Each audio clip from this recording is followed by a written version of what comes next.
Assalamualaikum warahmatullahi wabarakatuh.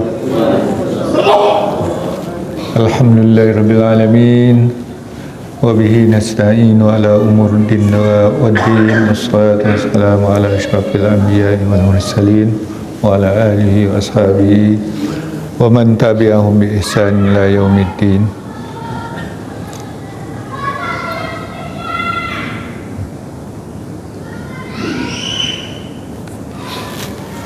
Amma ba'du fa ya ayyuhal muslimun usi nafsi wa iyyakum taqwallah faqad fazal muttaqun.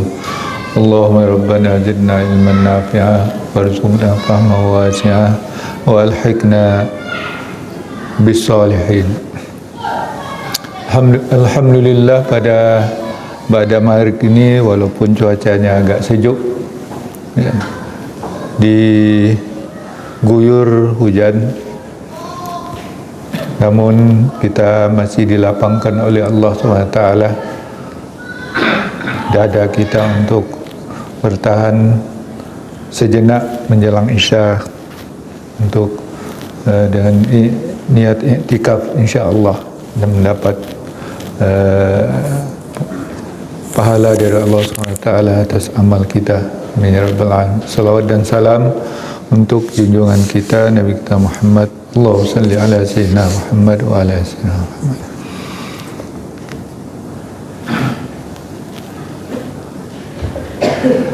Hadis yang selanjutnya yang akan kita bicarakan pada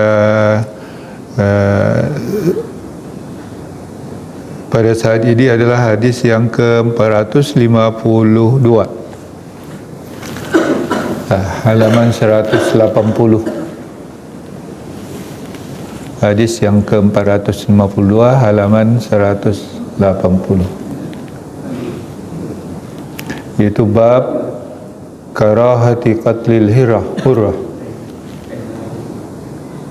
bab makruh atau tidak disukai membunuh kucing atau menyiksa kucing.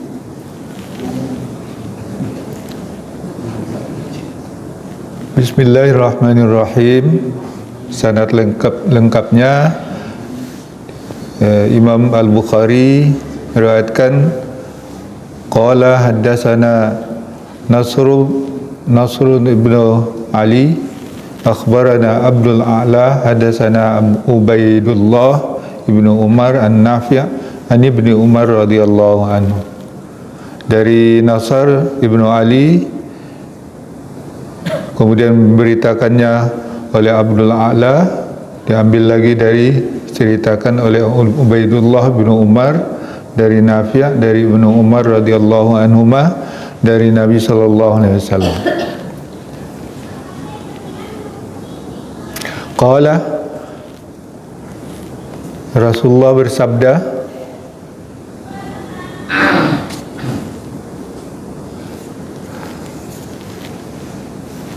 dakhalat imra'atun an-nara fi hirratin rabatatha falam tut'imha walam tada'ha ta'kulu min hasyasil ard. Ya. Rasulullah sallallahu alaihi wasallam bersabda, seorang perempuan masuk neraka kerana seekor kucing yang diikatnya dan tidak diberi makannya dan tidak dibiarkan atau dilepasnya untuk makan dari serangga-serangga bumi atau makanan-makanan yang dapat dia makan dari alam. Nah, itu hadis yang ke 452. Hadis ini di Sahih Bukhari, iaitu hadis yang ke-3318.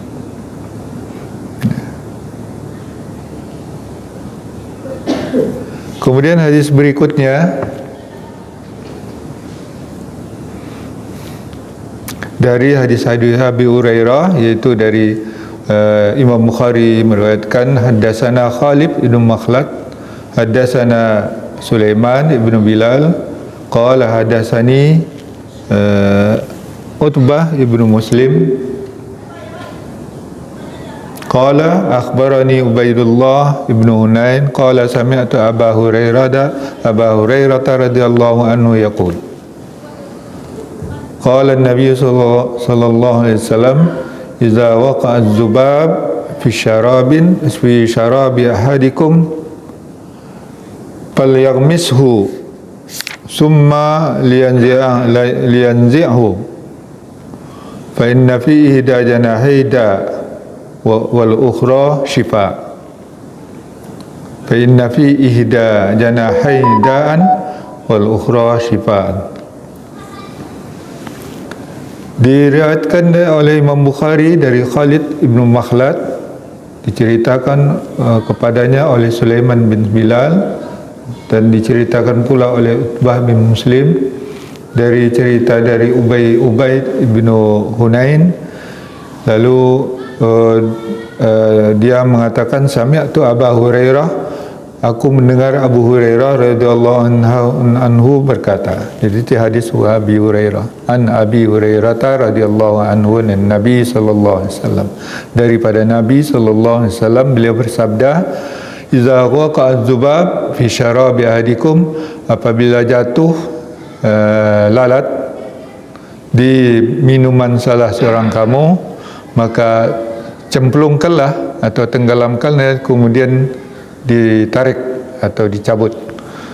Maka sesungguhnya di salah satu dua sayapnya ada penyakit, dan di sayap yang lain ada obat kesembuhan. Ya. Kemudian lanjut di hadis yang berikutnya 5400. Hadis yang tadi itu adalah hadis yang ke-3320 ya, dalam Sahih Bukhari. Kemudian hadis berikutnya tentang bab izalatu kabirah bifadli saqil ma, bab menghilangkan dosa besar kena dengan keutamaan memberi minum. Wa anhu aidan, dan dari Abu Hurairah juga, anna Rasulullah sallallahu alaihi wasallam, sesungguhnya Rasulullah sallallahu alaihi wasallam bersabda, ghufira limra'atin mumisatin marrat bikalbin ala ra'si rakiyin yalhas, qala kada yaqtuluhu al-'atash fanazat khuffaha fausaqatha bi khimariha fanazat lahu minal ma' faghufira laha bizalik. Nah, seorang perempuan diampuni, seorang perempuan yang mumisah, yaitu perempuan yang berjajah diri.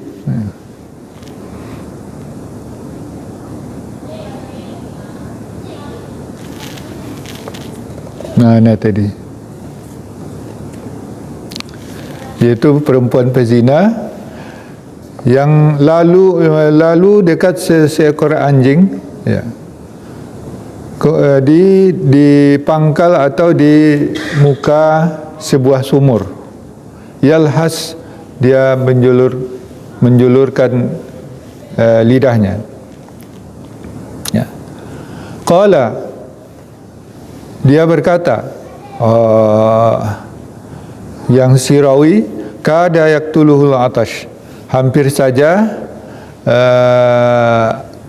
rasa hausnya membunuhnya. Lalu perempuan tadi panaza'at khuffaha, lalu dia menanggalkan sepatunya, lalu diikatnya dengan selendangnya. Kemudian dia mengambil air baginya dengan sepatu itu, dari air itu mengulurkan sepatu itu ke air dan menariknya. Fa'ufira laha bizalik, lalu air yang di sepatunya itu diberi ke anjing itu, ya. Lalu Allah mengampuni dosa perempuan itu. Bizalika, dengan demikian, dengan perbuatan yang seperti itu. Nah, ini 3 hadis yang kita baca. Yang pertama, ini kepedulian terhadap sesama makhluk. Jadi seorang perempuan bisa masuk neraka, kata Rasulullah SAW, gara-gara menyiksa makhluk. Dalam hal ini kucing. Dia ikat kucingnya itu, dibiarkan lapar.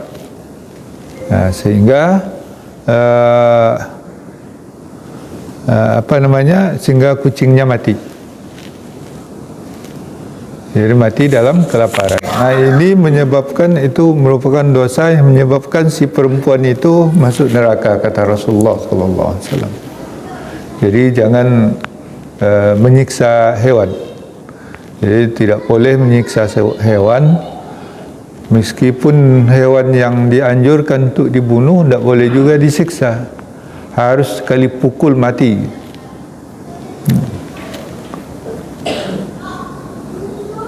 Dia ada, kalau membunuh tikus kan yang dianjurkan untuk dibunuh di rumah. Ya. Kalau di alam sana itu ya biarkan aja, itu tidak ada urusannya dengan kita. Jadi kalau di rumah dia mengganggu dan akan menularkan penyakit-penyakit.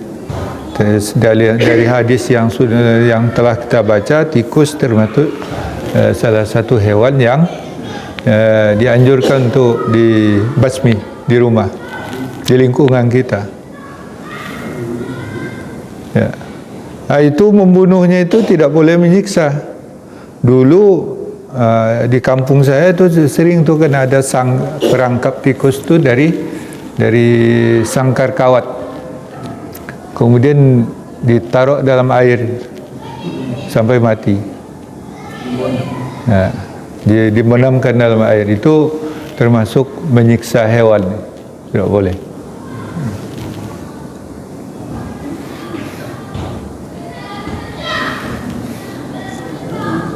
Ya, yang dianjurkan dibunuh pun tidak boleh disiksa, tapi kucing itu juga hewan yang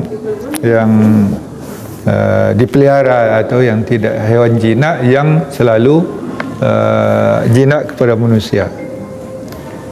Itu tidak boleh menyiksa hewan-hewan tersebut. Kalau perlu diberi makan. Ini di sini ada kucing-kucing yang diberi makan oleh jamaah. Ya. Walaupun tidak dipelihara di rumah, tapi memberi makan kucing itu, ya, itu menghindari diri kita untuk menyiksa kucing-kucing yang liar itu. Dan juga kadang-kadang banyak orang ya membuang kucingnya, tapi yang dibuang anaknya saja. Itu juga termasuk menyiksa. Kalau yang membuang, taruhlah induknya juga, supaya induknya bisa melindungi anak-anaknya. Kami jalan pagi itu sering menemukan anak-anak kucing yang induknya tidak ada lagi. Ya, tinggallah anak-anak itu.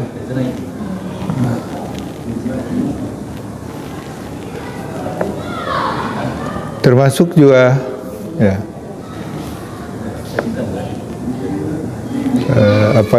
burung-burung yang dan dia mesti dipelihara dengan baik. diberi makan kalau yang memeliharanya. Itu hadis yang pertama tadi.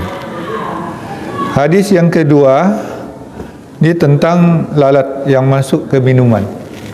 Nah, cemplungkan, kata Rasulullah, salah satu sayapnya itu mengandung penyakit, membawa penyakit, dan yang lainnya membawa obat, syifa, ya, membawa kesembuhan.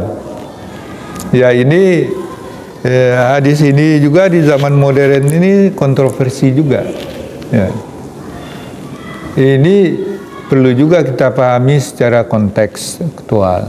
Kalau dalam keadaan air yang sulit di minuman kita dan kita tidak merasa jijik dengan lalat, ya minum saja, cemplungkan, tarik lagi lalatnya, minum, tidak masalah.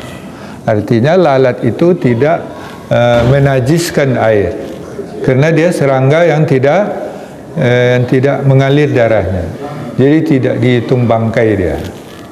Ya, sama dengan bangkai serangga lainnya, seperti jangkrik atau belalang. Nah, tapi kenapa kontroversi?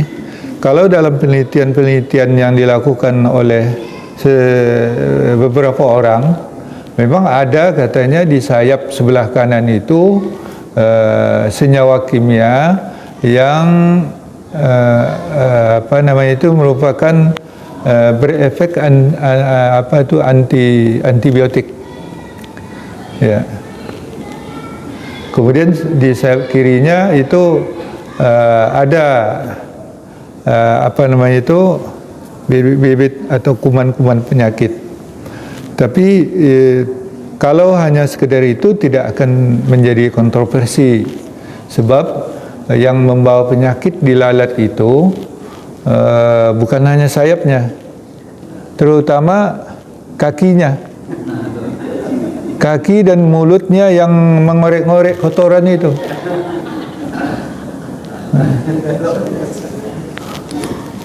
Tapi di sini karena ada sayapnya yang mengandung antibiotik, yaitu mungkin bisa mengatasi kalau larut dalam air unsur antibiotiknya di sayap ini.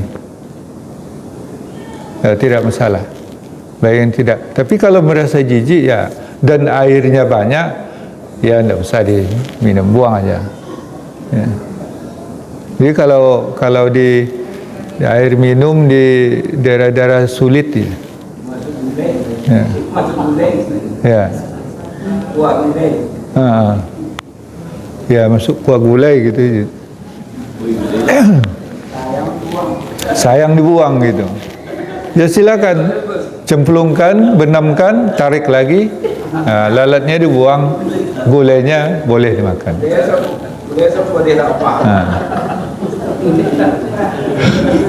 Iya. Ya. Ini sudah payah-payah ke Teratak Buluh cari tapang, masuk pula lalat kan.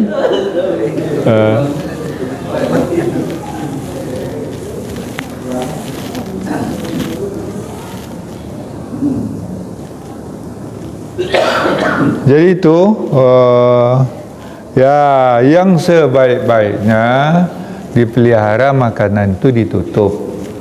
Air gelas itu ditutup kalau banyak lalat, supaya tidak masuk. Itu yang paling aman. Ya.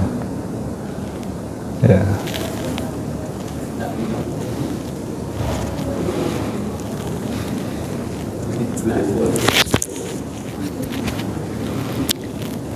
Kemudian hadis yang berikutnya, ini cerita kisah bahawa seorang perempuan yang tidak baik melihat atau lalu ke seekor anjing di tepi sumur yang sedang kehausan. Nampaknya anjing itu sudah sudah kehabisan cairan badannya dan hampir mati itu. Kada yaqtuluhul atash. Jadi rasa haus itu hampir saja membunuh dia.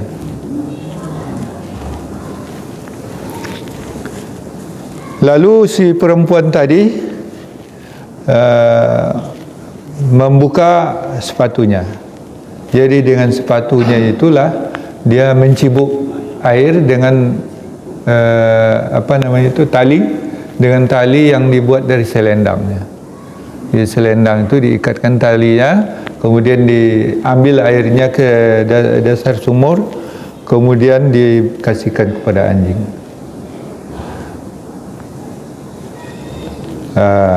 Dengan perbuatannya itu, dengan jasanya itu, sehingga anjing itu selamat, tidak jadi mati, dan dosanya pun diampuni oleh Allah SWT. Tapi hadis ini hati-hati, jangan dipahami sembarangan. Lihat syarah para ulama, nanti berzina itu tidak apa-apa. Nanti kalau ada hewan yang haus, kasih je air, sudah diampuni. Itu pemahaman yang salah. Hadis ini menekankan betapa utamanya atau pentingnya kepedulian kepada sesama makhluk. Orang yang berdosa besar saja membuat baik kepada makhluk yang sudah sudah kesulitan, itu bisa diampuni dosanya. Apalagi manusia. Nah, seperti itu memahaminya. Jadi yang ditekankan sini adalah kepedulian kepada sesama makhluk. Bukan pengampun dosanya itu menganggap perbuatan dia itu enteng sebagai seorang pezina, lalu diampuni dosanya karena menolong hewan. Bukan itu penekanannya. Jadi keutamaan dan fadilah membantu sama makhluk termasuk hewan, anjing sekalipun yang sedang kehausan. Tentu anjing jinak ya. Kalau anjing galak itu, anjing liar yang galak itu bunuh aja, sekali pukul gitu. Dia boleh diberi minum dulu tapi dia tidak, dibiar bunuh aja. Sebab kalau anjing galak itu, kata ada pepatah, melepaskan anjing terjepit.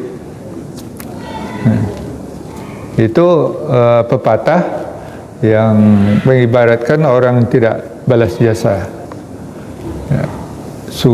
Tapi mencelakai lagi.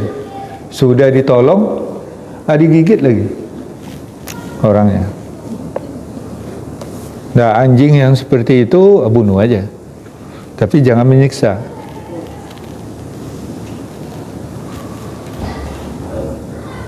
Nah, ini kepedulian sesama makhluk ini yang digambarkan oleh Rasulullah SAW itu supaya juga Islam itu membawa kasih sayang, termasuk kepada makhluk. Sama seperti tadi perempuan yang masuk neraka gara-gara menyiksa seekor kucing.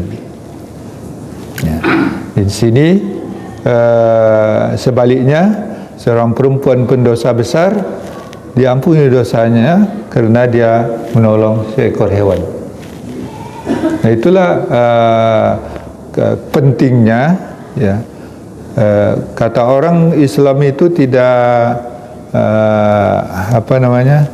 tidak peduli dengan lingkungan atau dengan makhluk lain gitu. Karena ada hadis-hadis hewan yang harus dibunuh. Ya. Harus dibunuh itu kalau dia masuk di pekarangan atau pemukiman kita. Tapi kalau tidak, kalau di hutan sana, ya dia tidak perlu pula diburu dan membunuhnya. Ya, mereka itu ada siklus kehidupannya, ada ekologinya.